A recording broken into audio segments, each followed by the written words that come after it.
Bonjour François Ruffin. Bonjour. Merci d'être avec nous ce matin. Vous êtes député La France Insoumise de la Somme. Et je voudrais que vous regardiez avec nous cette vidéo qui a été diffusée cette nuit par le journal Le Monde et par le Huffington Post. C'est une nouvelle vidéo complémentaire de celle qu'on avait déjà découverte hier. Un autre moment, un autre point de vue, mais la même manifestation du 1er mai. Vous voyez, entouré en rouge, c'est Alexandre Benalla qui traîne donc une jeune femme au sol et puis qui, comme vous le voyez, l'immobilise. Elle se plaint, il va continuer à la violenter avant d'aller ensuite frapper un homme, vidéo que l'on a donc vue hier. Est-ce que ce que l'on voit sur ces images, François Ruffin, ça correspond à un comportement inacceptable? C'est l'expression qui avait été utilisée hier par le porte-parole de l'Élysée, Bruno Roger Petit. Est-ce que c'est le terme adéquat? Je pense qu'on est dans une situation qui est inimaginable. C'est-à-dire que un militant viendrait me raconter qu'un collaborateur de l'Élysée, là, un directeur adjoint de cabinet, chef de cabinet adjoint, est venu violenter un manifestant dans la rue qui n'avait rien fait et le tabasser à terre, on lui dirait non mais attends, c'est pas possible, arrête de fumer, arrête tes complots, ça se passe pas comme ça, on est en République, c'est la France. Et là, heureusement, il y a une vidéo. Il y a une vidéo, sinon personne n'y croirait. Qui a été tournée, il faut le dire, par un militant de la France Insoumise, qui a d'ailleurs reconnu que c'était ces images qu'il avait mises sur les réseaux sociaux, même si c'est pas lui, dit-il, qui a alerté le journal Le Monde. Le journal Le Monde a découvert cette vidéo donc, sur les réseaux sociaux. Ça, c'est la première chose qui est inimaginable. Mais la deuxième chose qui est inimaginable, c'est que ce gars-là soit pas viré tout de suite. Pourquoi il n'est pas viré tout de suite? Mais pourquoi il n'est pas viré tout de suite? Je pense que parce que il y a un sentiment de toute puissance macronienne pour moi. C'est Jupiter, c'est le roi Soleil, et donc il y a comme un ruissellement de la toute puissance. Lui se sent tout puissant, il fait ce qu'il veut et il laisse son entourage faire plus ou moins tout ce qu'il veut, quoi. Hier soir, je discutais à la sortie de l'hémicycle avec un député du MoDem qui, pour rire, me demandait s'il y avait possibilité de se réfugier à la France Insoumise. Pour rire, bien sûr. Mais il me disait qu'on était quand même dans une situation... Eux-mêmes sont très mal à l'aise. Bah oui, ils sont plus que mal à l'aise. Les membres de la majorité. N'importe qui a quelqu'un dans son entourage qui se comporte de cette manière-là, il est viré dans les 5 minutes. Il est viré dans les 5 minutes. Là, c'est le prince qui, se sentant tout puissant, autorise à laisser travailler un gars comme ça. L'Élysée, par la voix de son porte-parole, s'est exprimé hier matin et a dit qu'ils estimaient avoir utilisé la sanction adéquate, c'est-à-dire une mise à pied de 15 jours. Et ensuite, disent-ils, le fait qu'il soit un peu moins sur le front. Alors, depuis, on a découvert effectivement qu'il était, cela dit, sur le terrain le 14 juillet, au Panthéon, ainsi que pour la descente des Bleus. Mais concrètement, eux estiment avoir pris des sanctions. Non mais attendez, 15 jours de mise à pied, on est bien là. On parle de quelqu'un qui s'est mis à porter un brassard de la police, qui s'est pas pris pour la police parce que la police ne se comporte pas de cette manière-là, qui s'est mis à frapper un manifestant à terre. Et la réponse qu'on nous donne, c'est qu'il a été mis à pied pendant 15 jours. C'est le fait du prince. Et je voudrais faire une comparaison, moi. Vous vous souvenez de Pierre de Villiers? Oui. Chef d'état-major des armées. Chef d'état-major des armées qui, à un moment, a eu une petite phrase en commission à l'Assemblée nationale pour dire que le budget c'était vraiment insuffisant, le budget des armées était vraiment insuffisant et tout ça. Le prince Macron, qu'est-ce qu'il a décidé? Il a décidé de le virer. En une semaine, c'était fait. Il a été poussé à la démission, il a été viré. Tout ça parce qu'il s'est exprimé librement et en ne faisant pas ce qui plaisait au prince. Vous voulez dire qu'il y a 2 poids 2 mesures? C'est pas 2 poids 2 mesures. Il est évident que aujourd'hui, pour moi, le mot qui domine le pouvoir macroniste aujourd'hui, c'est l'hubris. Vous savez, le péché d'orgueil. Et le péché d'orgueil, c'est dans la tragédie grecque, c'est ce qu'on appelle la démesure. L'hubris, c'est Oedipe qui se croit aussi fort qu'un dieu. Là, on a un Macron qui se croit aussi fort qu'un dieu, qui se compare à Jupiter, qui pense qu'il manque un roi en France, qui a une vision napoléonienne et qui implique ça sur des tas de sujets. Là, je trouve que ça se voit qu'il y a un fait du prince qui est insupportable. Est-ce que la République est inaltérable? C'est la seule phrase qu'a prononcée Emmanuel Macron hier, qui a refusé de répondre à toute question concernant cette affaire. La seule chose qu'il a dit, c'est « la République est inaltérable ». Écoutez, moi je pense que ça nuit à l'image de la République. Ça nuit. En fait, ce que je pense, j'en discutais avec Christophe Barbier, que j'ai croisé dans le couloir là, il y a deux secondes, c'est que elle est déjà altérée, la République, quelque part, mais et c'est peut-être pas propre à Macron. Ce que je pense, c'est que malheureusement, on vit dans une société de cours. Vous savez, avant le débat sur la révision constitutionnelle, j'ai relu l'esprit des lois de Montesquieu, parce qu'il y a une statue de Montesquieu qui est dans la cour de l'Assemblée nationale. C'est l'homme de la séparation des pouvoirs, et moi, ce que je vois tous les jours, c'est que les pouvoirs ne sont pas séparés. Il y a une immense confusion des pouvoirs, il y a une toute-puissance de l'exécutif sur le législatif. Donc, je me suis remis à relire Montesquieu, et il explique comment, dans une société de cours, l'âme des hommes est dégradée. Pourquoi ? Parce qu'on est dans la révérence permanente. Et où est la liberté ? Où est la liberté des hommes quand c'est un prince qui dirige et quand, comme dans une société de cour, il faut faire plaisir au prince? Moi, c'est ce à quoi j'assiste à l'Assemblée nationale avec tristesse, et je le dis avec tristesse pour les parlementaires de la majorité, qui sont condamnés soit à une forme de silence, soit à ravaler leur chapeau, comme sur l'histoire de faire venir Macron au Congrès. Dans un premier temps, c'est pas possible, et puis Macron, il décide que c'est possible, donc on va modifier la Constitution en allant, quoi. Et ça va plutôt dans le bon sens, ça, non? Moi, je veux aller plus loin que ça. Et j'ai proposé un amendement en ce sens. Il y a deux solutions. Soit on sépare vraiment les pouvoirs. Donc ça veut dire qu'on sépare vraiment l'élection législative et l'élection présidentielle, et on fait qu'il n'y ait pas de coïncidence entre les deux. Bon, c'est refusé. On me refuse. Donc vous vous contentez? Donc, je dis, actons le fait que le président de la République est le véritable chef du gouvernement. Pas de faux masques.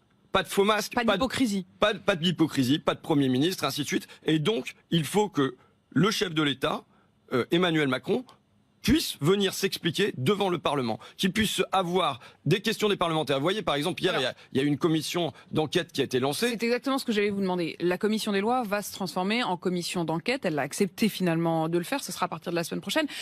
Ça veut dire malgré tout qu'il y a des outils. Oui, alors il faut d'abord signaler que c'est pas venu tout seul à l'esprit de la majorité En Marche. Il y a eu une journée. Il y a eu 3 heures de bataille, 3 heures de bataille, rappel au règlement, rappel au règlement, rappel au règlement, et tous les groupes s'y sont mis devant un silence de la majorité, et finalement mis au pied du mur, ils ont été condamnés à accepter, et c'est une bonne chose. Maintenant, en effet, le principal intéressé de cette histoire ne sera pas entendu, je pense, par la commission d'enquête. Est-ce qu'il doit s'exprimer?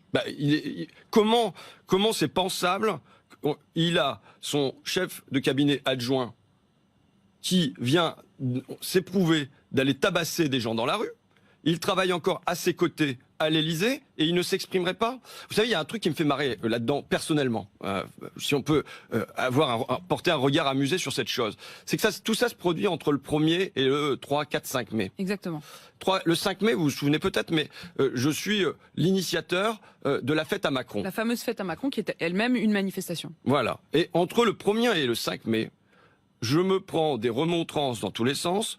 Macron est en Australie et avec un culot monstre, je trouve, a posteriori.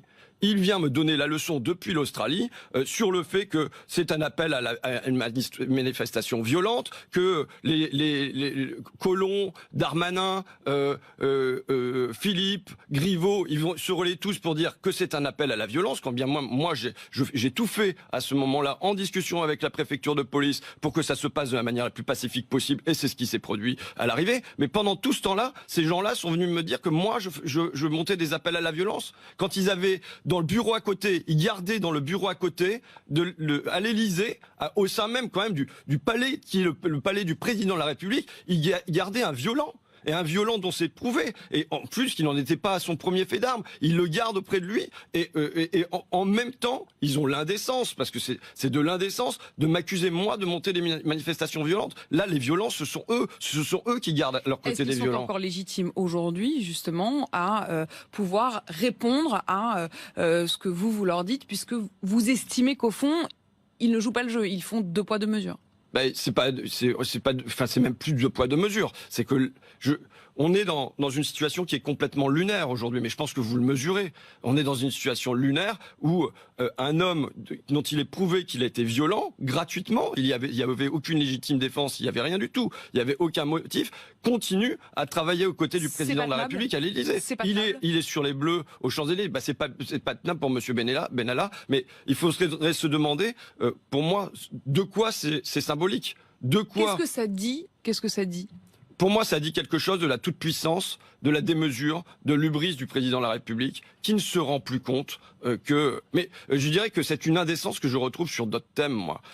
Quand je vois que, sur un terrain économique, que il est capable de faire en même temps la suppression de la prime d'activité pour les handicapés. Moi, j'étais très fortement alerté là-dessus. On supprime 160 € pour les handicapés, bon, sans parler de la CSG pour les retraités, ainsi de suite. Et de l'autre côté, on va faire l'Exit 4 qui va coûter plusieurs milliards d'euros pour donner davantage à ceux qui sont déjà hyper riches. On a vu le magazine Challenge qui nous présentait les sommes qu'avaient gagnées, qui représentent maintenant 30% du PIB pour les 500 plus grandes fortunes du pays. Une augmentation, par exemple, j'étais chez Carrefour. Vous avez pris part, voilà. Effectivement, au combat de certains salariés de Carrefour. Voilà, j'étais au Carrefour de Saint-Brieuc parce que suite à un mouvement de grève, pourquoi il y avait eu un mouvement de grève? Parce que les salariés considéraient qu'ils n'étaient pas bien payés, qu'ils avaient une prime d'intéressement qui avait plongé, alors que dans le même temps, l'actionnaire principal, je termine, Bernard Arnault, lui, a gagné l'an dernier 27 milliards d'euros. C'est-à-dire qu'il a gagné en un an 1,3 million. On entend que tout est lié.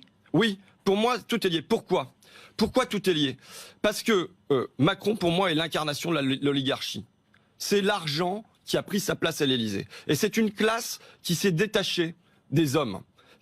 Quand on gagne 1,3 million de fois plus que ses salariés et qu'on vient leur dire que c'est eux qui sont pas compétitifs, quand il faut imaginer une caissière de Carrefour qui travaille depuis l'âge des cavernes, depuis le début de l'Homo erectus, j'ai vérifié, jusqu'à aujourd'hui pour gagner une année de revenus de Bernard Arnault. Il est évident qu'on est là dans un truc d'indécence. C'est comme s'il considérait ne plus appartenir au même monde. Mais François Ruffin, moi, je pense que comment ça doit se terminer? C'est-à-dire concrètement, qu'est-ce que vous attendez par exemple de cette commission d'enquête? Est-ce qu'il faut aller jusqu'à la motion de censure, comme Jean-Luc Mélenchon le propose? Est-ce que vous signeriez un appel à la motion de censure? Oui, sans difficulté. La motion de censure, elle a un but unique, simple, c'est de faire que un ministre, notamment le ministre de l'Intérieur ou le Premier ministre, viennent s'expliquer devant l'Assemblée. C'est pas quand même insurmontable. C'est l'outil que vous avez. Voilà, c'est l'outil qu'on utilise pour dire venez vous expliquer rapidement devant l'Assemblée. Et la commission d'enquête, elle, qu'est-ce que vous en attendez? Est-ce que vous lui faites confiance pour mener ces travaux en toute transparence?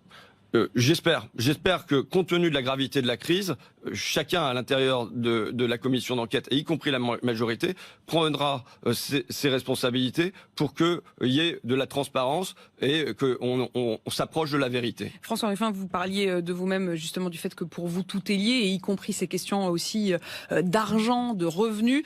Et on a l'impression qu'il y a deux actualités qui se sont rejointes dans un même endroit géographique. C'est le fameux bus des Bleus, puisque on l'a appris hier, Alexandre Benalla était en réalité dans ce fameux bus des Bleus qui a descendu les Champs-Élysées, puisqu'il était l'interlocuteur de la Fédération française de football pour l'organisation de cet événement du côté de l'Élysée. Vous, qui êtes fan de foot, qui êtes membre d'ailleurs d'un club, vous jouez le dimanche, le fait que Benalla était dans le bus des Bleus, est-ce que ça a été le truc de trop, ou est-ce que vous vous dites non, ça fait juste partie, c'est la logique? C'est la logique. Voilà, il se trouve qu'il était là. Apparemment, il était à la réception de Tom Cruise aussi. Enfin, je sais pas trop. Il était au Touquet apparemment sur d'autres images avec Emmanuel Macron pour jouer au tennis et tout ça. C'est un proche apparemment. Hein. Donc bon bah là on lui a encore confié une mission. C'est pas, enfin voilà, c'est pas. Apparemment il s'est comme l'a dit Noël Le Graët avec humour. En tout cas dans le bus il a frappé personne. Il a répondu cela exactement à votre micro hier matin. Une dernière question justement sur le foot. Est-ce que ils auraient dû, est-ce que vous avez partagé la frustration notamment de ces fans qui étaient là depuis des heures, qui auraient espéré voir les Bleus? Est-ce que vous estimez que les Bleus n'ont pas donné suffisamment Est-ce que c'est les Bleus ou est-ce que c'est la procédure qu'on leur a demandé de suivre? Est-ce que franchement c'était pas eux qui conduisaient le bus, hein, c'était pas Mbappé qui conduisait le bus, donc en tout cas c'est pas non plus Alexandre Benalla. Non, et donc c'est pas leur responsabilité. Est-ce qu'on leur a demandé de presser le pas puisque c'est ce qu'ils chuchotent pour qu'ils arrivent plus vite à l'Élysée et pour qu'ils puissent faire l'ouverture de 20h en compagnie d'Emmanuel Macron? Voilà. Mais est-ce qu'ils doivent reverser 10% de leur prime à leur club d'origine, comme le demande une tribune aujourd'hui dans Libération? Pourquoi pas? Ça peut être un signe qui est envoyé, qui est un signe que, justement, moi je pense qu'aujourd'hui l'objectif c'est de ramener l'oligarchie sur la terre humaine. Vous savez, quand les héros antiques sont frappés de démesure, il leur arrive un malheur qui les ramène sur terre. Eh bien, j'espère que de la même manière sur le terrain footballistique aussi les grands clubs vont remettre les pieds sur terre et aider les petits clubs à vivre. On aurait été beaucoup dans la mythologie aujourd'hui. Tout cela finalement, relève presque du sacré qui s'écroule. Merci François Ruffin en tout cas d'avoir été avec nous ce matin, député à la France Insoumise de la Somme.